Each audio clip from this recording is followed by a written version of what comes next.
সেবা নিয়ে মিথ্যা ও বানোয়াট প্রচারণার প্রতিবাদ জানিয়েছে প্রবাসীর হেলিকপ্টার লিমিটেড।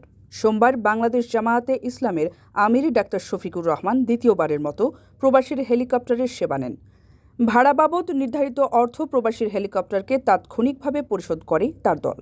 তবে এদিনের সৌজন্যতামূলক ফুল দেওয়ার ছবি পোস্ট করে হেলিকপ্টারটি বসুন্ধরার উল্লেখ করে প্রচারণা চালানো হচ্ছে, যা দৃষ্টিগোচর হওয়ার পর প্রতিবাদ জানিয়েছে প্রবাসীর হেলিকপ্টার কর্তৃপক্ষ। এই বিষয়ে প্রতিষ্ঠানটির ব্যবস্থাপনা পরিচালক বায়েজিদ আল হাসান বলেন, যে ছবিটি পোস্ট করা হচ্ছে তাতে কিন্তু আমিও আছি, তবুও দুর্ভাগ্যজনকভাবে ভুল তথ্য ছড়ানো হচ্ছে। তিনি জানান, প্রবাসীর হেলিকপ্টার শুরু থেকেই অত্যন্ত সুনামের সঙ্গে হেলিকপ্টার সেবা দেওয়ার চেষ্টা করেছে।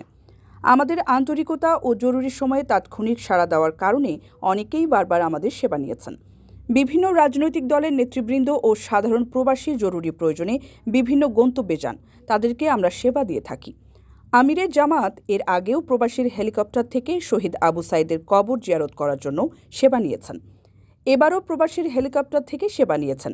যে টাকার রসিদ আমাদের উভয়ের কাছেই সংরক্ষিত আছে। এরপরেও যে মিথ্যা প্রচারণা চালানো হচ্ছে তার সম্পূর্ণ বানোয়াট ও রাজনৈতিক উদ্দেশ্য প্রণোদিত।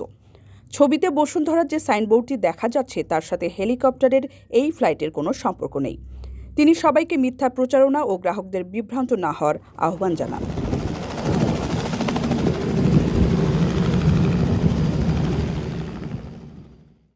কারো কাছে স্বপ্ন পূরণ, কারো আনন্দের উপলক্ষ, আবার কারো জীবন পাল্টে দেওয়ার মুহূর্ত, কখনো জীবন বাঁচাতে সর্বোচ্চ গতিতে উড়ে চলা, কারো আবেগের শেষ মুহূর্ত, আপনজনের শেষ বিদায়ে শামিল হওয়া, এমন সব ইচ্ছে পূরণে সর্বনিম্ন ভাড়ায় দ্রুতগতির বাহন প্রবাসীর হেলিকপ্টার। আপনার প্রয়োজনে যোগাযোগ করুন আমাদের হটলাইনে।